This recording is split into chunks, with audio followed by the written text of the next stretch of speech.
sveučilišni kampus. Meni je prije svega drago da nešto što je prije 15 godina nazivano da će biti krampus ili da će biti samo ostanak pusti, danas poprima svoj oblik kakav smo zamišljali, kakav smo htjeli, i to je zapravo onaj put koji grad Koprivnica i Podravina Prigorje i zapravo cijeli naš sjever moraju ići. Živimo u vremenima koja jesu čudna, koja jesu specifična, gdje se puno toga mijenja pred našim očima. Živimo u vremenima kad statistički puno toga izgleda i jako, jako lijepo, jer i kad gledamo stanje gospodarstva Koprivnice, tada moramo reći da imamo najviše radnih mjesta u proteklih 35 godina. Grad u Hrvatskoj koji nema studentski dom i ta velika nepravda će se konačno ispraviti.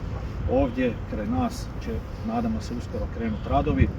Javna nabava za građenje i opremanje je u finalnom tijeku.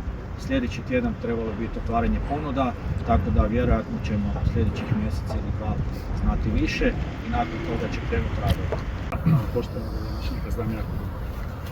Ja osobno, a i vjerujem da svi zaposlenici osjećamo duboko zahvalnost za sve što je gradonačelnik napravio i grad Koprivnica za sveučilišni centar Koprivnica. Iz ničega, iz ideje, plemenite ideje obrazovanja naše djece na razini visokog obrazovanja i razvoja znanosti, postali smo najperspektivnija visokoškolska ustanova na sjeveru Republike Hrvatske s najvećim brojem studenata, s najvećim interesom.